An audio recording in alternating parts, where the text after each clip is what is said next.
We were on vacation recently. We went to New Jersey. It's okay, I'm over it.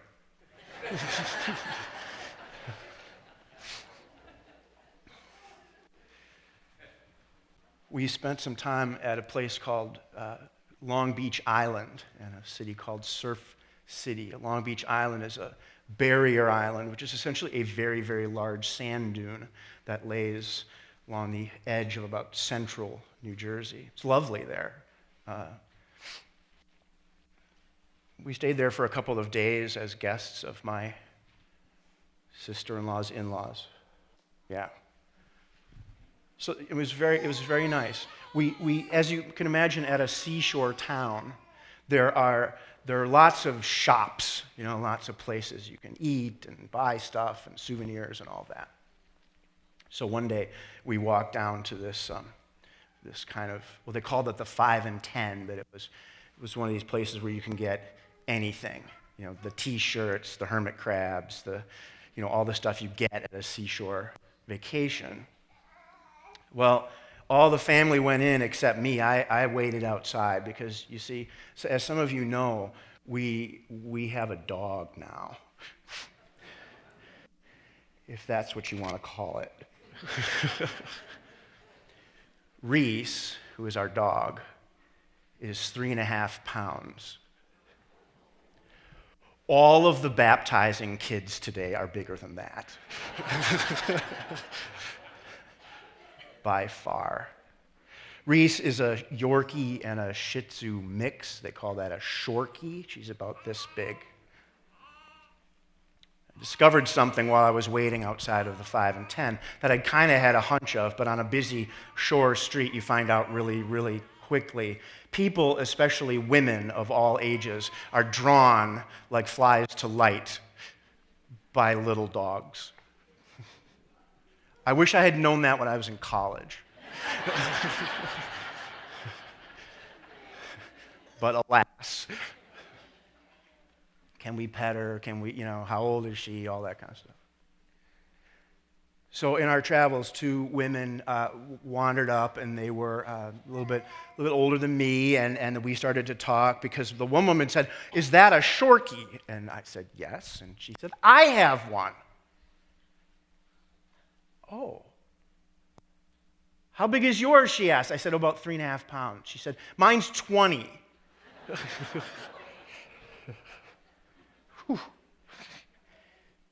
Maybe feed only twice a day. "Mine's 20, she said. And we got to talking, and both of the women, so the other woman, she got to talking, and she said, "Where did you get your dog?" And I said, "A place called Menominee, Wisconsin. It's just about half an hour away from where we live now in Eau Claire." She said, "Oh, I was just at a wedding in Menominee."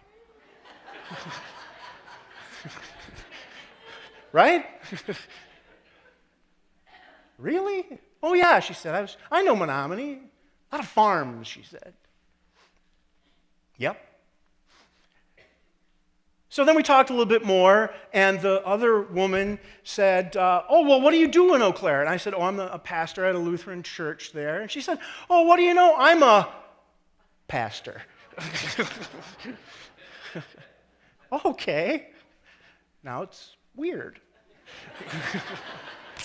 And so we got, so we talked for about 15 minutes, and they left, and they went into the store and did their business, and I, just stood outside of the door and cleaned up my dog's business. And I thought, well, that was really nice. I mean, what's the chance, right?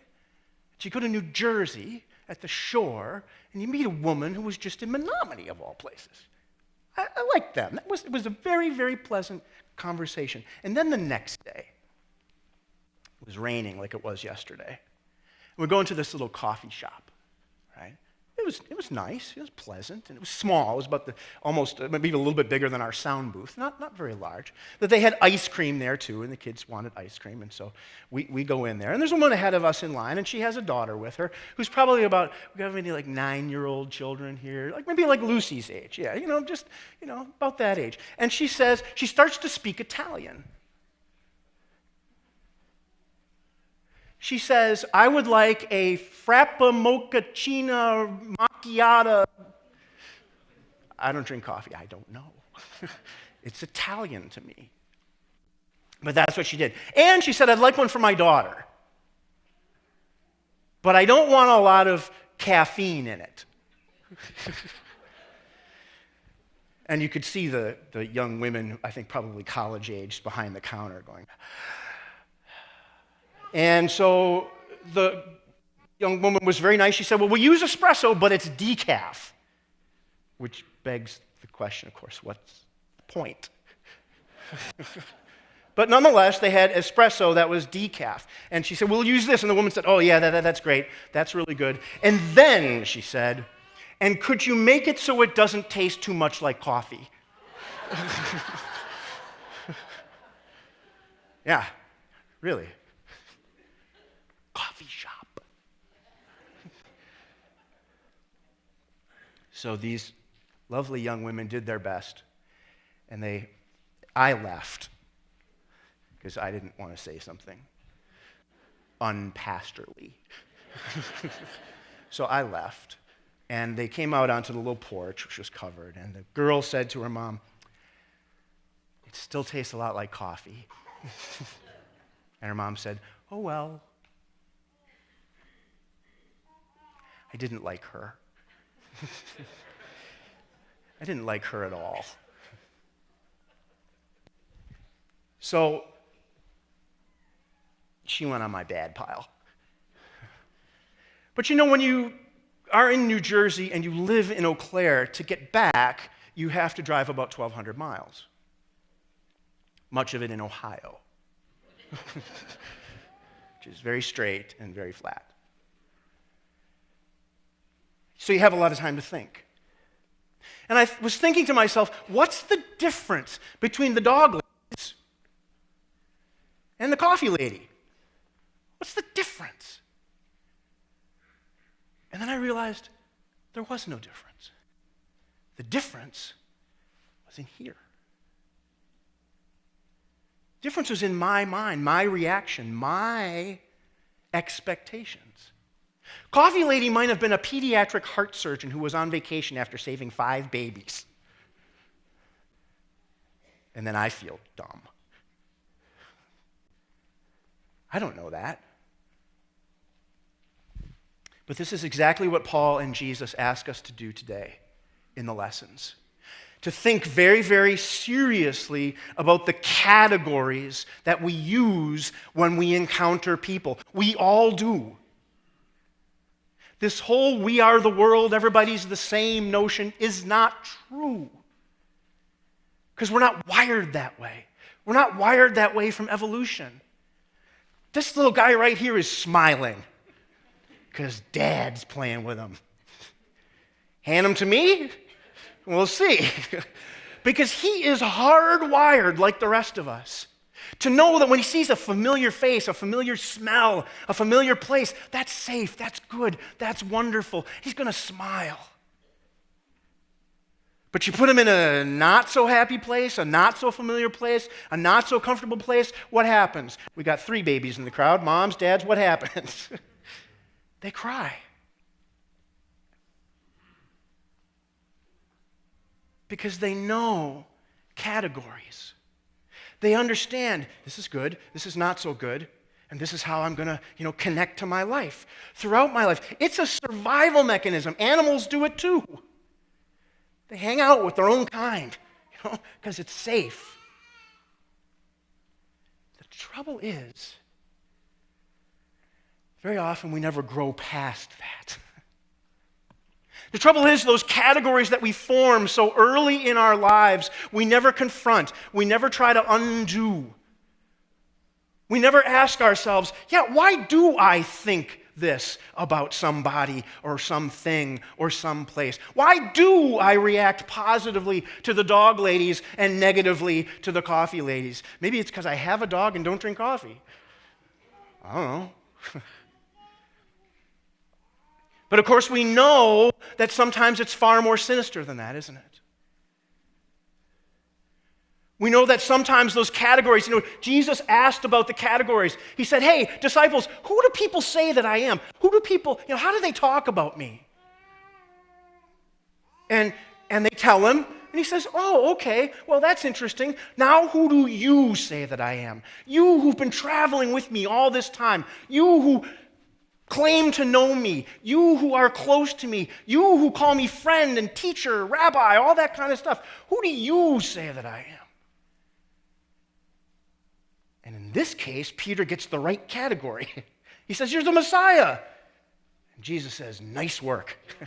Your mom, your dad, you're safe. You're comfortable. You're good. I like you.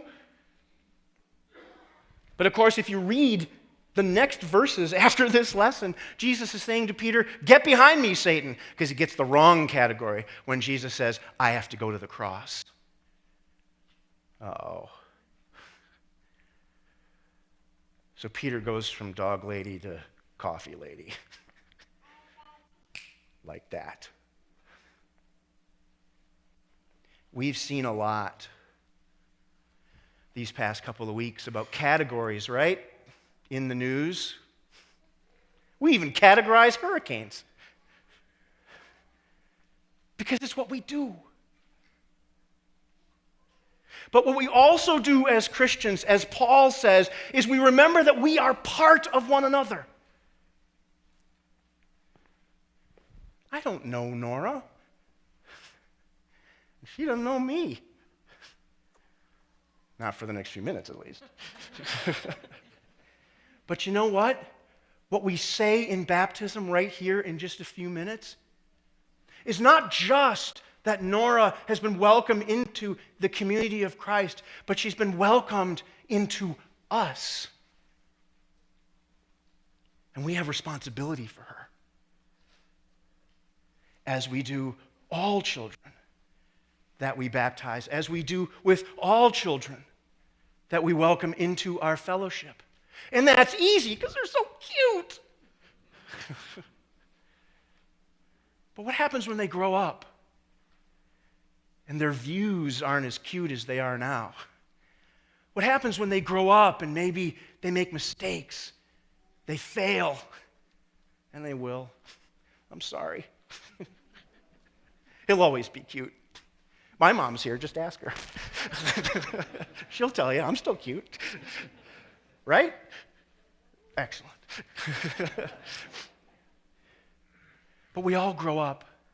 And not only do we grow up into who we are, but we also grow up sometimes into beliefs and categories that we may not be very proud of. Maybe we look at people because of the color of their skin, or their sexuality, or their where they live, or what they believe, whatever it might be. We put them in a category, in part so we can understand them, and that's not so bad. But it's when we use that category to say, you know what, buddy? You were cute when you were baptized. What happened? And then we put people on the good pile and the bad pile. But Paul reminds us that there's one pile, and that's God's pile. That we are created in a state of grace. We are reminded that we exist in that state of grace here in the waters of baptism. And we do our very best to live in response to that state of grace throughout our lives. And it is the challenge of all of us to scratch beneath the surface of that category, to see a person, and to confront a person in love. To confront a person. We heard the word exhorter in the lesson today. An exhorter is somebody who says, you know what, I love you, but you are going in the wrong direction.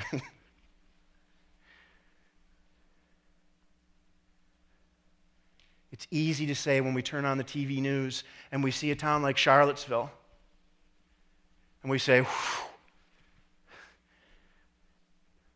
thank gosh those bad people aren't here. And yeah, that's probably true. Thank God. But they are here.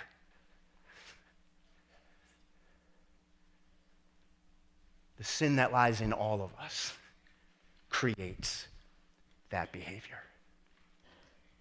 And because we belong to one another, people of goodwill must confront it. As Paul calls us to do so, and as Jesus does too. It is not easy. Neither was the cross easy. But when you look at difficulty, when you look at hatred in the world, even if it comes out of your own heart, I want you to challenge yourself and say, how can I fix this? And if you want to know why or you need some encouragement, you're about to have 3 encouragements on their behalf. Amen.